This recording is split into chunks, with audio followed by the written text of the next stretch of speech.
रेत की मछली भाग 2। नींद टूटी तो थोड़ी देर तक मैं समझ ही नहीं पाई कि सुबह हो चुकी है या रात उतरने वाली है। कुछ देर बाद ही मैं सुस्थिर हो पाई। मानसिक क्लांति के कारण संभवतः सारे दिन मैं सोती रही थी। धूप बिल्कुल जा चुकी थी। आकाश पर रोशनी के अंतिम लक्षण बीतने वाले थे। मैं चौंक कर उठ बैठी। पलंग के पास की छोटी मेज पर मेरी वह डायरी पड़ी हुई थी जिसे पढ़ते पढ़ते मैं थक कर सो गई थी। पर्दा हटा हटाकर आगे बढ़ते हवा के साथ उसके पन्ने उलट पलट जाते थे। जो पन्ना खुला हुआ था उसकी तारीख चमक रही थी, 14 मार्च 1963। तिथि के नीचे गांधी के शब्द छपे थे, प्यार किए बिना हम कुछ नहीं कर सकते। प्यार से ही त्याग की भावना आती है और त्याग ही मानव को सच्चे अर्थों में मानवीय बनाता है, स्वार्थ से उठाता है। क्या सचमुच उठाता है? क्या सचमुच मानवीय बनाता है? तभी दरवाजे पर आहट हुई। मैं थोड़ा सा चौंक गई। यंत्रवत मैंने डायरी बंद कर ली और उसे छिपाने जा रही थी कि कुमुद अंदर आ गई। उसने देखा और अचानक से बोली, ए यू नॉटी, क्या छुपाया जा रहा है? डायरी तकिए के नीचे करके मैंने खिसियाहट भरी आवाज़ में कहा, कुछ भी तो नहीं, छुपाना क्या था? कुमुद ने अपना बैग पलंग पर फेंका और तकिए की ओर झपटी, लेकिन मैंने डायरी उसके हाथ में जाने नहीं दी। काफ़ी देर तक छीना झपटी के बाद शायद वह ऊब गई। झल्ला कर बोली, जा हट, मर, छुपा ले, मत दिखा। फिर स्वस्थ होकर बोली, देवी जी, कुछ चाय वाय हुई या नहीं? हल्का सा अपराध का भाव मन में उभरा। मैं देर तक सोई रही। कुमुद ऑफिस से थकी हुई आई होगी। उसे एक कप चाय तैयार दे सकती तो कितना अच्छा होता। अचकचाकर मैं उठ गई। बोली, अभी तैयार करती हूँ, तुम बैठो। अरे पागल हुई हो, मैं ही बनाती हूँ, कहकर कुमुद बरामदे के एक कोने में बनी रसोई में खड़ी हो चाय बनाने लगी। इच्छा हुई कि डायरी के अधूरे हुए पन्ने फिर खोल लूं, लेकिन वैसा कर नहीं सकी। प्यार से आदमी मानवीय बनता है, स्वार्थ से ऊपर उठता है। क्या यह सच है? जीवन का बीता हुआ इतिहास एक ऐसे यंत्र की तरह चेतना पर घूमने लगा जिसमें बहुत से निशान बने होते हैं और जिससे किसी वस्तु का आकार आंका जाता है। लेकिन प्रेम के संदर्भ में लिखा हुआ वह सत्य जीवन के इतिहास के उस यंत्र में खरा उतरता है क्या? प्यार की इस निष्ठा में जीवन के दूसरे चक्र कितना खेल खेलते हैं, यह कौन जानता है? कब चाहा था मैंने वह सब जो कुछ भी हुआ? क्या वह सब प्यार का ही सत्य था? क्या प्यार के इसी उबलते हुए सरोवर में कमल के बजाय सिवार और काई नहीं उगती? क्या प्रयत्न से सिवार और काई का उगना रोका जा सकता है? मैंने चाहा था कि शोभन वह प्यार बने, ऐसा प्यार बने जो मुझ तक ही सीमित रह सके, जिसमें हवा के साथ उड़ती हुई बालू का भटकाव ना हो, जिसमें कण कण मन और तन को सहेज कर प्यार की फुलबगिया में सीमित कर दिया जाए। लेकिन क्या कुछ नहीं हुआ उस बीच प्यार की उस फुलबगिया में। क्रोध, जिद, खीज और कुंठा के कितने ही कांटे उगे। कितनी ही बार मेरे और शोभन के बीच ऐसा लगा जैसे एक रेगिस्तान उग आया हो। फिर वह रेगिस्तान अनचाहे ही बढ़ता गया। मेरी चाहत और शोभन की बाहों के बीच का रेगिस्तान एक दिन इतना विस्तृत हो गया कि एक सिरे से दूसरे सिरे तक दृष्टि से उसे बांधना भी असंभव हो आया। सुनसान, भयानक और तिलमिलाती हुई दोपहर थी वह, 7 जून 1960। सजा सजाया घर मोहाविष्ट शोभन समेत मीनल को अर्पित कर गोद में नन्ही तोरू के साथ इसी जलते रेगिस्तान की रेत में निकल आई थी मैं। चक्कर पर चक्कर और चक्कर पर चक्कर काटते हुए अकस्मात चौंक चौंक कर तपती रेत में पीछे मुड़ देखना कि कोई मुझे बुलाने आ रहा है। चमकती हुई रेत के उस छूटे हुए रास्ते के अलावा और कोई भी नहीं। तपती रेत का वह रास्ता है जो पीछा करते हुए मेरे साथ साथ चला आ रहा है।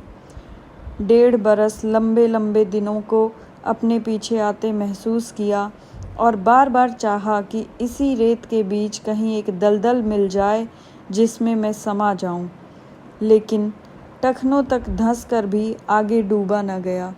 जीने की इच्छा का कोई एक तार बराबर आगे और आगे खींचता रहा। चिलचिलाती हुई दोपहर, गर्मी से उबे मुरझाए पेड़ और लू से तपता हुआ एक छोटा सा स्टेशन। तोरू को कलेजे से चिपकाए हुए सामान का छोटा सा बंडल संभाले मैं टिन के साइबान के नीचे बेंच पर इंतज़ार करती हूँ कि वहाँ सामने बिछी हुई जलती पटरियों पर एक ट्रेन आएगी। चेहरे पर बार बार पसीना आ रहा था। पसीना तपन का ही नहीं, घबराहट का भी था। कैसे आ गई मैं यहाँ तक, बिल्कुल अकेले। कहीं कोई परिचित मिल गया तो क्या होगा, क्या सोचेगा वह? घर पर लौटकर माँ और पिता से क्या कहेगा? सोचती कि इस सीमेंट के प्लेटफॉर्म पर ही रेत का वह विस्तार पैदा हो जाए जिसमें फंसकर मैं डूब जाऊं। घबराहट हटाने के लिए मैं इधर उधर ध्यान बटाने लगी। देखा, तोरू के चेहरे और नन्हे नन्हे हाथों पर पसीना झलक आया है। पसीना पोंछा, उसे लू से बचाने के लिए पानी पिलाया और फिर रुमाल टटोल कर देखा कि टिकट सावधानी से बंधा है। मृग तृष्णा के वे दिन भी कैसे बीते थे। बच्ची बहुत छोटी थी जब मैं उसे लेकर अकेलेपन के रेगिस्तान के इस पार माँ के पास लौट आई थी। सोचा था शायद कभी खोया हुआ प्यार लौटे, शायद कभी दूसरी बार फुलबगिया की रात रानी की गंध का झोंका आए, शायद फिर कभी नांद के पानी में उगाया कमल मेरी आँखों को परस जाए और 2 बाहों के बीच नया जीवन उगे। लेकिन मृग तृष्णा बदली नहीं, चाहा हुआ सच नहीं हुआ।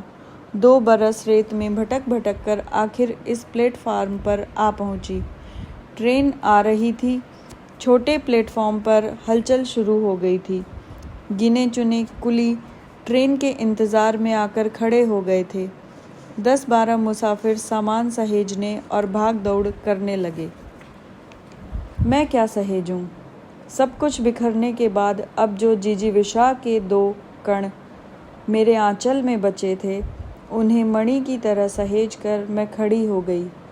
एक कुली ने मेरे करीब ठिठक कर कहना चाहा कि मुझे उसकी ज़रूरत है या नहीं, लेकिन फिर कुछ सोचकर दूसरी ओर चला गया। चमकती हुई धूप में क्षितिज के पास जहाँ दोनों पटरियों ने मिलकर सुई की नोक जैसी बना ली थी, वहाँ एक काला बिंदु उभर कर डरावने ढंग से बड़ा होता जा रहा था। जैसे जैसे वह काला बिंदु बड़ा होता गया, उस छोटे से स्टेशन के टिन के साइबान में कपकपी भरती गई। प्लेटफार्म के सिरे तक पहुँचते पहुँचते ट्रेन का वह विराट आकार इतना भयानक हो उठा कि मन दहल गया। 2 क्षणों में इंजन दहाड़ता हुआ धरती कपाता मेरे पास से गुजर गया। ट्रेन धीरे धीरे रुकी। एक जगह मुझे हल्की निराशा सी भी हुई कि वहाँ भीड़ क्यों नहीं है। उस समय भीड़ का न होना मुझे बहुत सहज नहीं लगा। 2 बरस पहले इसी स्टेशन पर एक गाड़ी रुकी थी। ठीक इसी तरह उस दिन भी यह छोटा सा स्टेशन इसी तरह उजाड़ था। सूने प्लेटफार्म पर बनी बेंचें इसी तरह वीरान पड़ी थीं। वह ट्रेन मुझे जैसे बलात् किसी असहाय की तरह प्लेटफार्म पर धकेल कर दहाड़ती हुई चली गई थी। एक क्षण के लिए मैं समझ नहीं पाई थी कि सामने खड़ी माँ और पिताजी से मैं क्या कहूँ। वे भी शायद मेरी तरह उद्वेलित थे। बम्बई से यहाँ तक के इस लंबे सफ़र से कहीं ज़्यादा गहरी कुछ बातें थीं जो कही नहीं गईं, लेकिन सुनी और समझी गईं। मेरा श्रीहीन और सौभाग्य विहीन होकर लौटा चेहरा स्नेह सिक्त पिता की आंखों में झलक आया था। शब्द पास नहीं थे कि वे बेटी की यातना को व्यक्त कर पाते, क्योंकि बेटी की यातना उनका अपना भोग भी थी।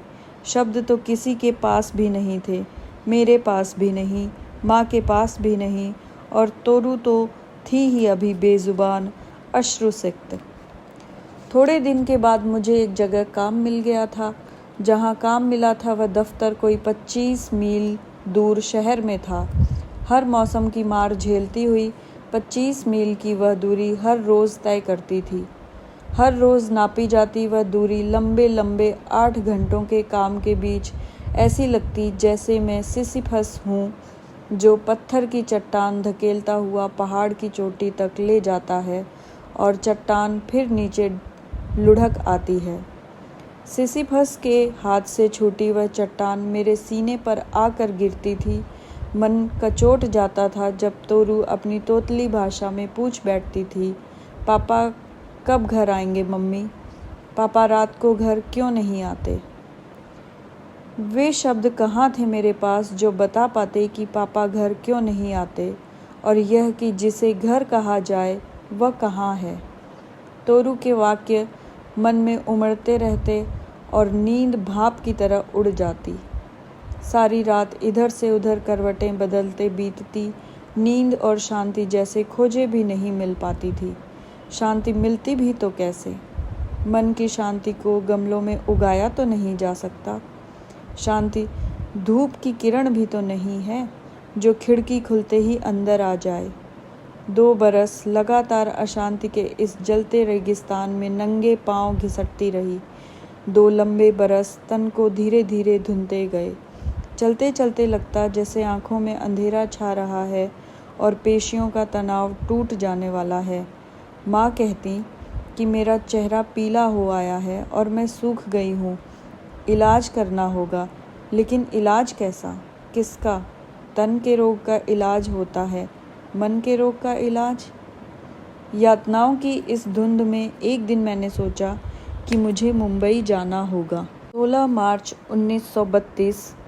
डायरी में तारीख पड़ी हुई है। पूरे पन्ने पर थके हाथों घसीट कर लिखा गया है, ऑफिस से 3 दिन की छुट्टी ली है, बम्बई जाना है, जाना ही होगा। उपाय कोई नहीं है। तोरू तोरू तू क्या समझ सकती है? मन का रोग क्या होता है? मन मर जाए तो तन का जीना कैसा होता है? तोरू तू क्या समझ सकती है कि आगे क्या होगा? मेरा तो बस नहीं, मैं तेरी माँ हूँ, तू समझ सकती है मेरी बात को। 16 मार्च 1962। डायरी की उस अस्फुट लिखावट पर उस वीरान प्लेटफार्म से छूटी हुई एक गाड़ी की पहियों के निशान हैं।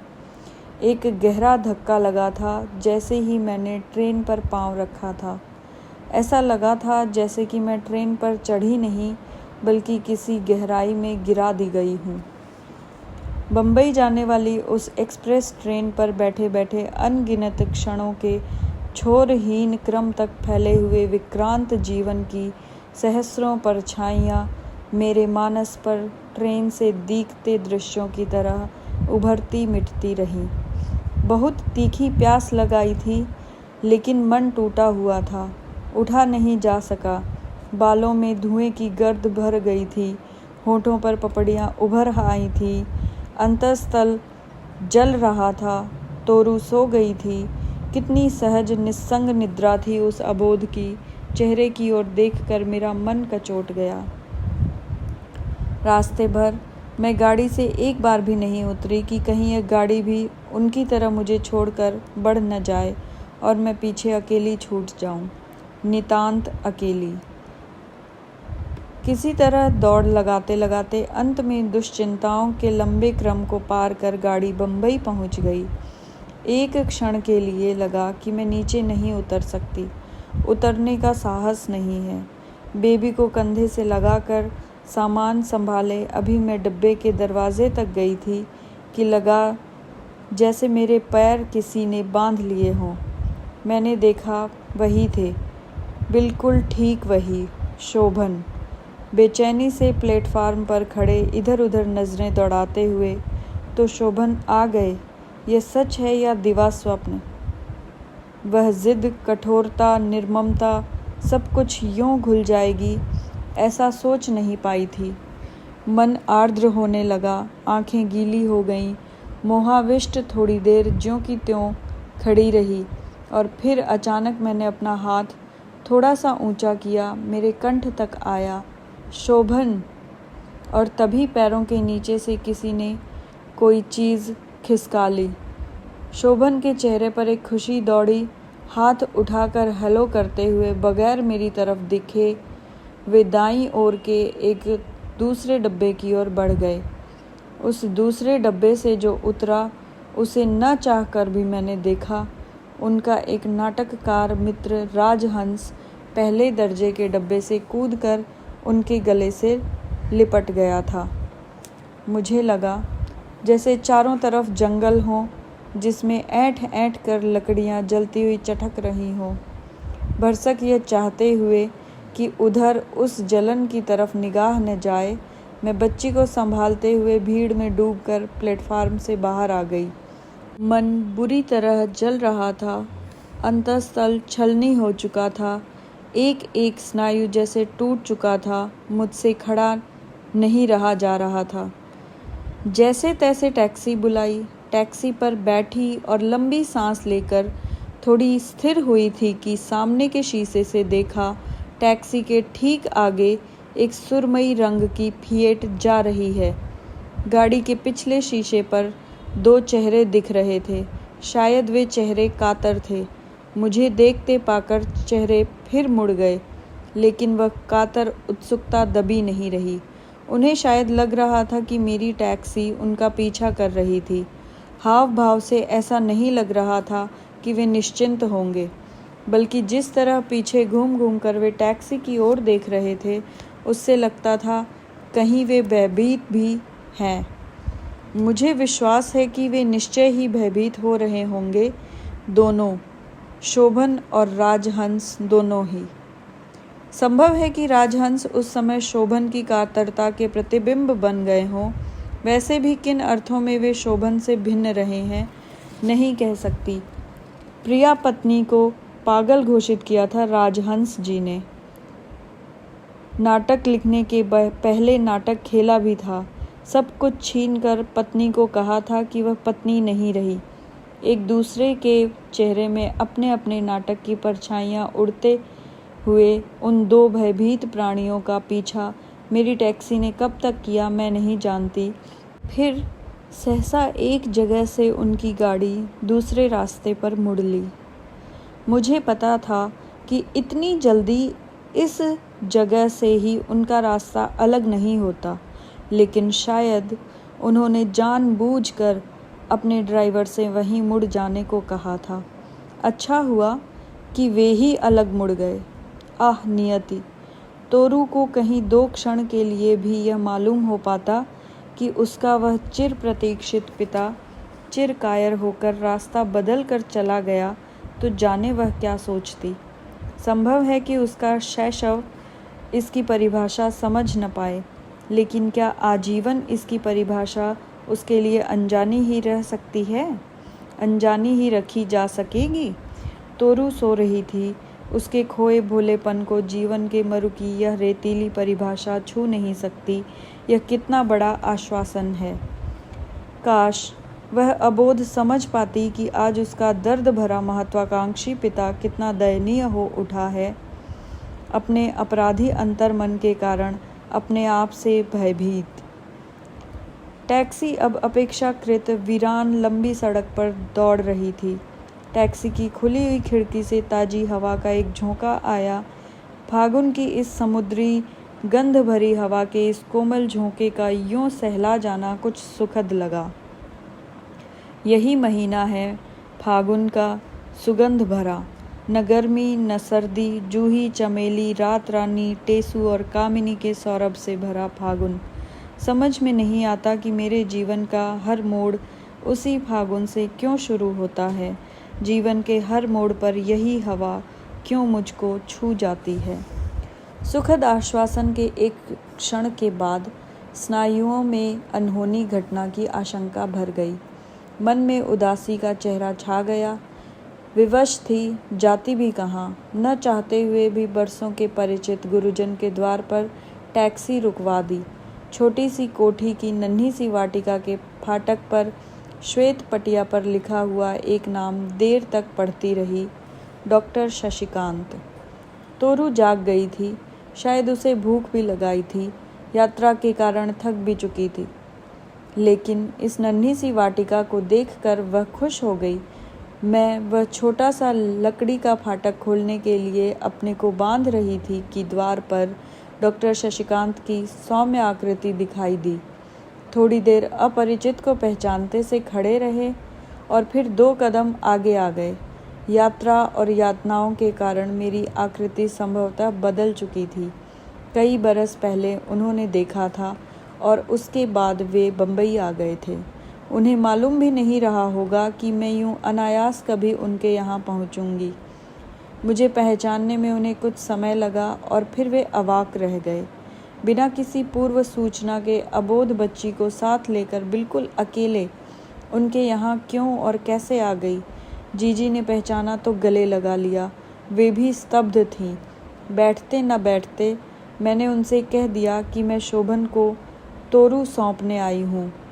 उनके बच्चों की आंखों में पहले तो एक अजनबीपन आया, लेकिन फिर वे आश्वस्त हो गए। नन्ही मुन्नी तोरू गौरैया की तरह कमरे में फुदकने लगी। बच्चे तोरू के आसपास व्यस्त हो गए। उन्हें अपने मनोरंजन का साधन मिल गया।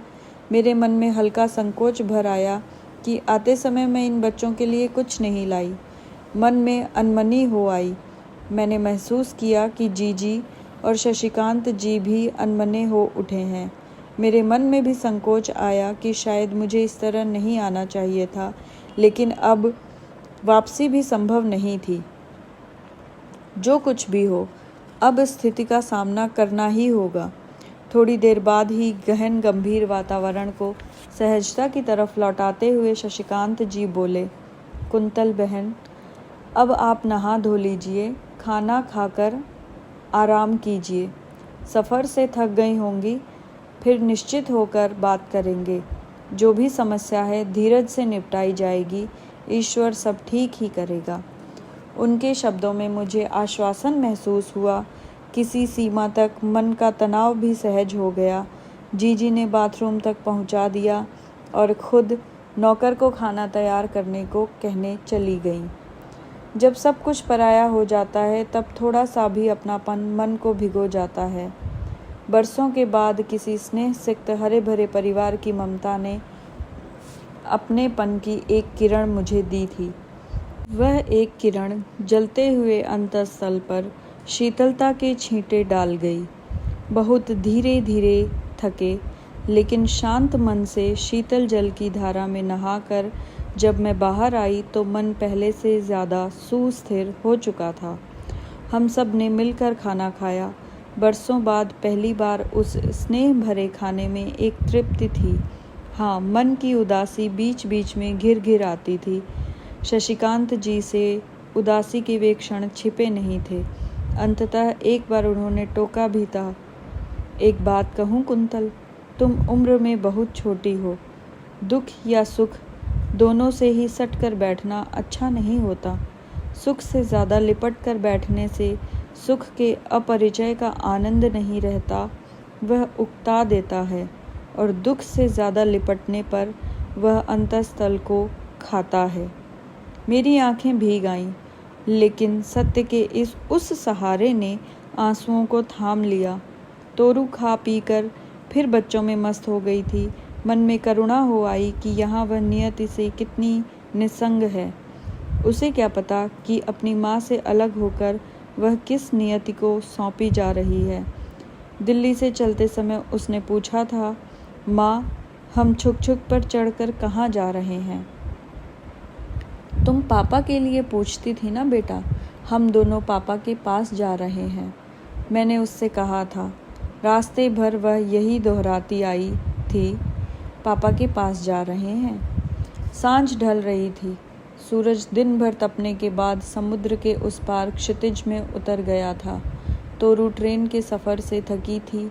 बच्चों से कहानी सुनते सुनते सो गई थी। जीजी मेरी गाथा में डूबी थी कि द्वार पर आकर शशिकांत जी बोले, सुनो, मैं ज़रा शंकर भाई के यहाँ होकर आता हूँ। शंकर भाई को शशिकांत जी ने उस शाम मेरी सारी कथा बताई थी, यह बाद में मालूम हुआ। उन्हें शशिकांत जी ने यह भी बताया था कि कुंतल शोभन को अपनी बेबी लौटाने आई है। जीजी ने मुझे बताया था कि शंकर भाई खुद भी यह सुनकर चिंता में डूब गए थे। इसके आगे की गाथा से मेरा परिचय सीधा नहीं है। मुझे जीजी के पास छोड़कर शशिकांत जी बहुत रात गए तक बाहर ही रहे। जाने कहाँ कहाँ भटके। आशंकाओं और दुश्चिंताओं के अंधेरे में करवट लेती मैं उन क्षणों में क्या बीता नहीं जान पाई थी। बहुत बाद में एक एक अंश जोड़कर उन कुछ घंटों की नितांत नाटकीय गाथा पूरी हुई थी। शशिकांत जी का स्वभाव गंभीर था। उन्होंने कम ही बताया, लेकिन शंकर भाई ने उत्तेजना के उत्साह में एक एक बात सुना दी थी। शशिकांत जी से सब कुछ सुनकर शंकर भाई भी स्तब्ध हो गए थे। फिर उन्होंने ही सुझाया था कि अच्छा हो, जो कुछ बात होती है वह शोभन से अभी इसी समय हो जाए। रात को ही टैक्सी लेकर वे दोनों वहाँ से कोई 15 मील दूर शोभन के घर पहुँच गए थे। शोभन शशिकांत जी और शंकर भाई को देखकर किसी सीमा तक आतंकित हो उठे थे। शोभन अपने एक मित्र के साथ बैठे उत्तेजित स्वरों में कुछ कह रहे थे। मीनल सामने खड़ी थी। मीनल का अंतिम वाक्य शशिकांत जी ने जो सुना, उससे यह अनुमान लगाना कठिन नहीं था कि उत्तेजित वातावरण में बातचीत का केंद्र कुंतल ही थी। शोभन संकोचवश आगे नहीं बोल सके, लेकिन मीनल ने अपने वश में नहीं थी।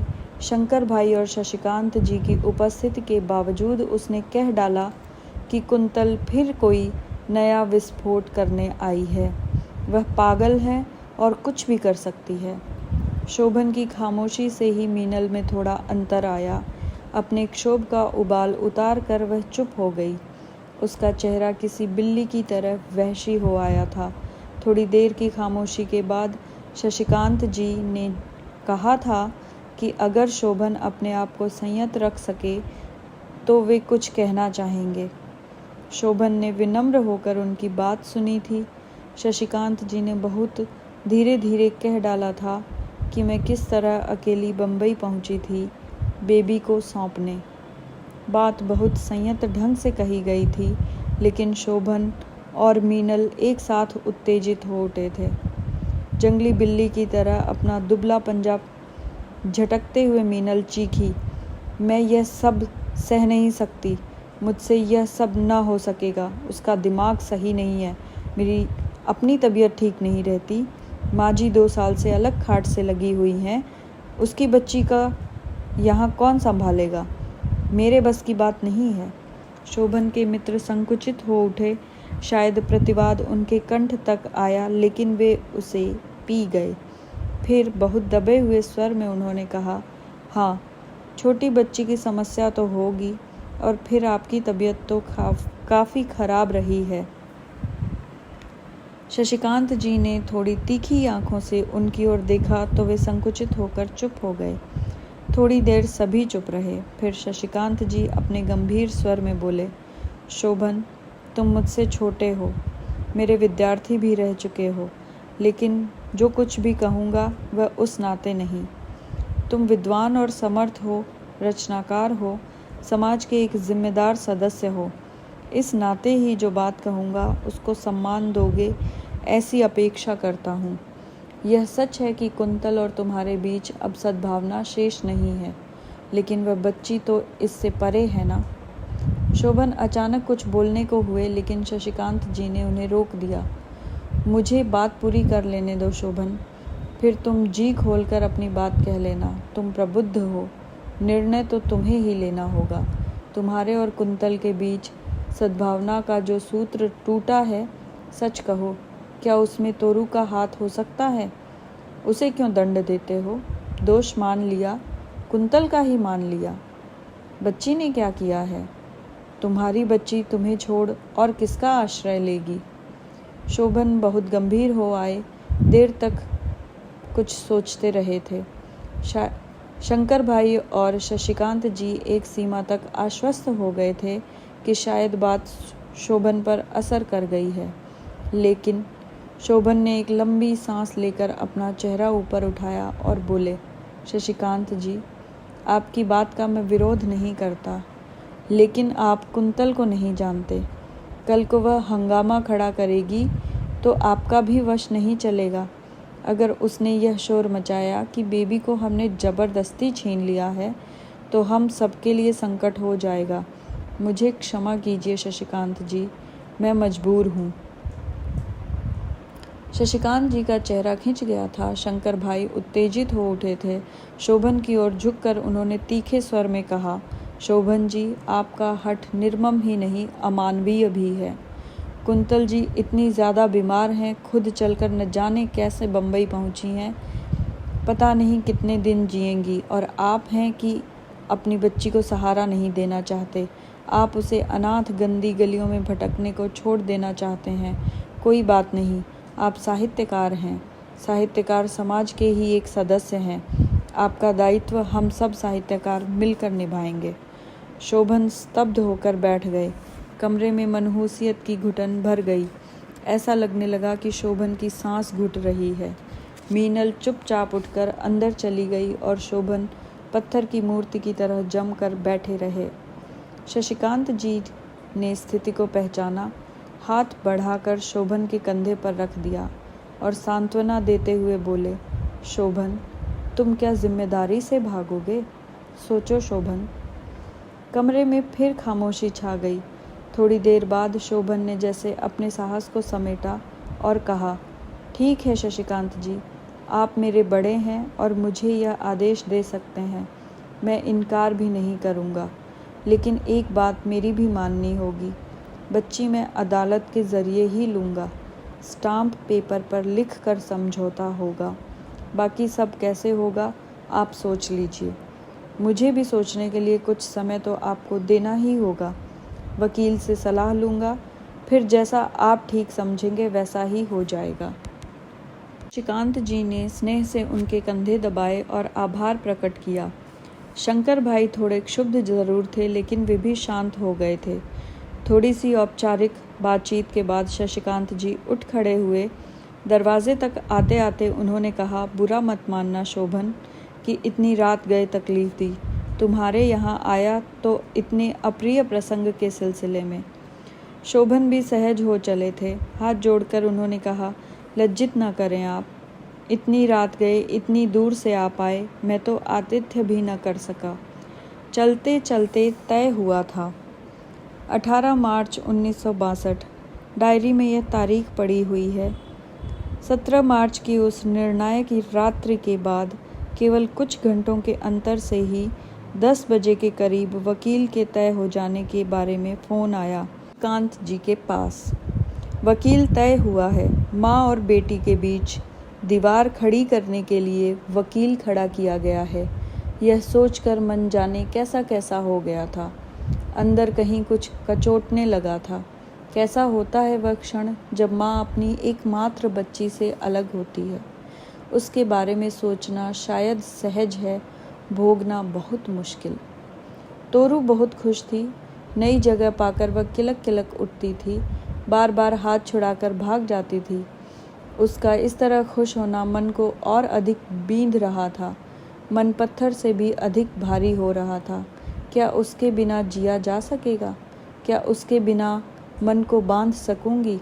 वह क्षण कैसा होगा जब तोरू को अंतिम बार सीने से चिपकाकर हमेशा के लिए अलग करना होगा। मन में हुआ कि धकेल कर मैं उस निर्मम क्षण को दूर फेंक दूं, लेकिन वह निर्मम क्षण अब मेरे वश में नहीं था। उसे दूर फेंक सकना मेरे हाथों में नहीं था।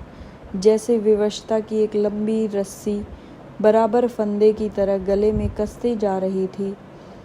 फ़ोन आ चुका था। उस क्षण के आने में भी ज़्यादा देर नहीं थी। शशिकांत जी ने कहा था कि शायद 2-3 बजे तक वे सब शोभन के मित्र वकील और संभवतः मीनल आ जाएंगे। घंटा भर लगेगा या शायद कुछ समय ज़्यादा लग जाए। उसके बाद तो फिर बिना तोरू के ही लौटना होगा।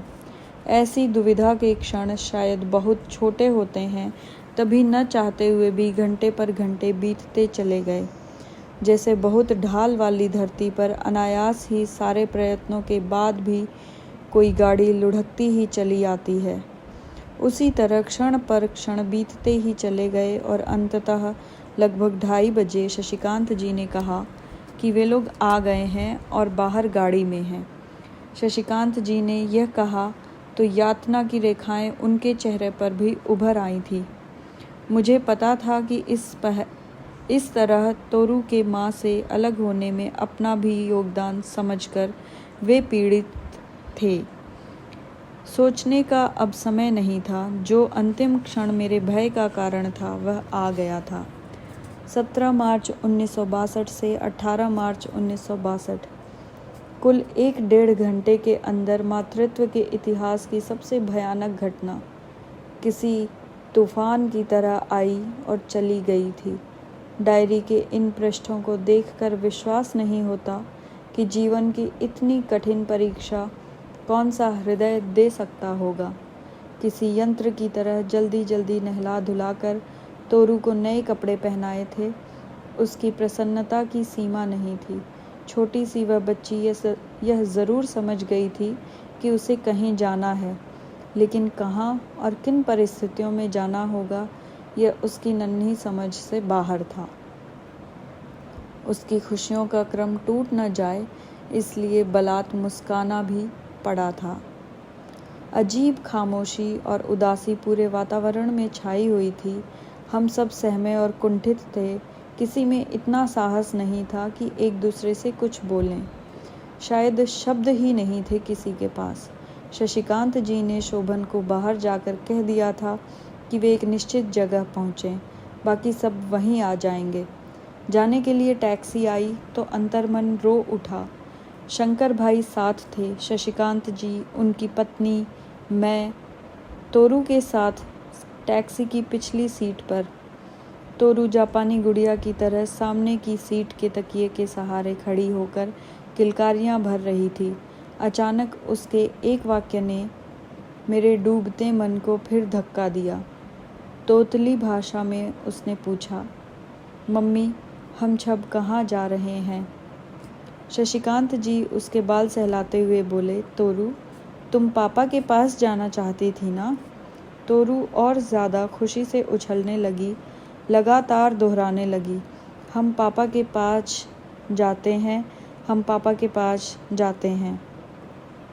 मुझे लगा मैं कान बंद कर लूं, पर यातना से जमी हुई बैठी रही। जहां मिलना तय हुआ था वहां एक रेस्तरां का छोटा खूबसूरत कमरा था।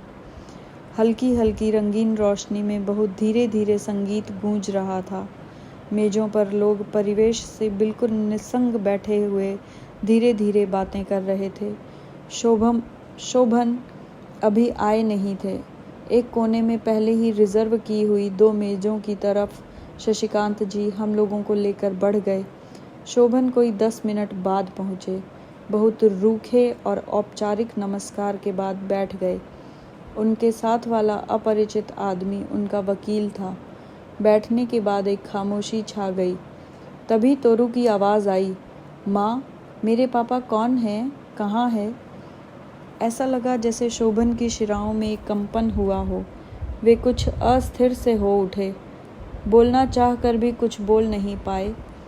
मैं जड़ हुई पत्थर सी बैठी रही। शशिकांत जी ने परिस्थिति को संभाला, धीरे से बोले, ठहर जा बेटे, अभी आते हैं तेरे पापा। जाने क्यों मेरी आंखें भर आई और मैंने देखा 2 पल रुककर शोभन अपनी कुर्सी से उठे और तोरू को उन्होंने बाहों में भर लिया। तोरू इस अनायास प्यार से सहम गई। उनकी बाहों से छूटने के लिए छटपटाने लगी। तभी शोभन ने कहा, मैं हूँ तेरा पापा बेटे। स्वर से लगा कि वे थोड़े आर्द्र हो आए थे। तोरू ने उन्हें पापा के रूप में पहचाना तो पहले वह संकुचित हो मेरी ओर देखने लगी, फिर थोड़ी देर में सहज हो गई। मीठी आवाज़ में बोली, पापा, तुम हो मेरे पापा? अब वे स्वयं भी अस्थिर हो उठे थे। उनसे सहज नहीं हुआ गया। शंकर भाई और शशिकांत जी ने उन्हें संकट से उबारा। वकील की ओर झुककर बोले, आपने कागज़ तैयार कर लिया है? हाँ, कागज़ तो तैयार है, आप देख लीजिए, कहकर वकील ने कागज़ शशिकांत जी की ओर बढ़ा दिया। मोटे स्टाम्प पेपर पर बने टाइप किए हुए अक्षरों में क्या लिखा है, यह उस समय चाह कर भी मैं देख न सकी। कागज़ अभी पढ़ा जा रहा था कि शोभन के नाटककार मित्र राजहंस भी आ पहुँचे। मेरा मन और अधिक कुंठा से भर उठा। शशिकांत जी ने वह कागज़ उन्हें भी पढ़ाया। मैं जानती हूँ वह कागज़ वे पहले से ही पढ़ चुके होंगे, लेकिन फिर भी उन्होंने पढ़ने का नाटक किया।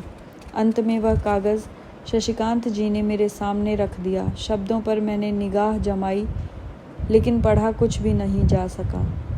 आँखें तरल हो आई थीं, शब्द तैर रहे थे और शब्दों के अर्थ जाने कहाँ डूब रहे थे। वैसे भी अब इन शब्दों का अर्थ मिल भी जाता तो फ़ायदा क्या था? अब जीवन का ही अर्थ खो चुका तो इन शब्दों का अर्थ खोजना व्यर्थ। कागज़ ज्यों का त्यों बिना पढ़े मैंने शंकर भाई को लौटा दिया। उस दिन रेस्तरां के उस रहस्यमय वातावरण में एक छोटे से जीवन की अंतिम निशानी, तोरू। शोभन को सौंपकर मैं कैसे घर आई थी यह नहीं पता। कागज़ों पर दस्तखत हुए थे शंकर भाई, शशिकांत जी, श्रीमती शशिकांत, राजहंस, शोभन के वकील, मेरे और शोभन के सम्मिलित हस्ताक्षरों से युक्त यह कागज़ आज भी मेरे पास सुरक्षित है। कानून की नीरस शर्तें किस तरह एक जीवित इकाई को अपने आप में लपेट लेती हैं, यह मुझको अब मालूम हो चुका। कागज़ में सिर्फ इतना था कि इतने दिन के विवाहित जीवन में जो तोरू एकमात्र संबंध बची थी, उसे मैं उन्हें सौंपती हूँ। इस बात का हक मुझको नहीं होगा कि मैं उसे कभी भी अपनी बेटी मानूं या अपने पास रखूं। साल में एक बार उसे देखने की अनुमति होगी, लेकिन बिना यह बताए कि मैं उसकी माँ हूँ। मिलने का स्थान और समय शोभन की अनुमति से तय होगा। थोड़े से भारी भारी क्षणों में सब कुछ समाप्त हो गया, सब कुछ टूट गया। मैं समझ रही थी कि तो शोभन तोरू को क्यों इतना ज़्यादा प्यार कर रहे हैं। उन्हें पता था कि माँ से अलग करके रख पाना दुष्कर होगा। बच्चे को लेकर सबसे पहले वे स्वयं ही रेस्तरां के बाहर आए। कार की ओर ले जाकर बोले, बेबी, गाड़ी पर बैठोगी? तोरू खिल गई। तुम्हारी गाड़ी है पापा? हाँ बेटे, मेरी भी, तेरी भी। बैठोगी ना गाड़ी पर? कहते कहते उन्होंने कार का दरवाज़ा खोल दिया। तोरू पक्षी की तरह फुदक कर अंदर चली गई और अंदर से आवाज़ देती हुई बोली, तुम भी आओ ना पापा, मम्मी तुम भी आओ ना। एक गहरे सन्नाटे के बाद आशंकित तोरू ने फिर पूछा, मम्मी रोती क्यों है पापा? किसी ने कुछ जवाब नहीं दिया। जवाब दिया भी क्या जा सकता था। एक पलायन की भावना शोभन में भर गई थी। जैसे तैसे वह कार में बैठे और ड्राइवर से बोले कि घर चलो। आगे बढ़ चली गाड़ी से आती तोरू के रोने की आवाज़ मेरे कानों से कलेजे तक उतर गई। मैं फूट फूट कर रो पड़ी।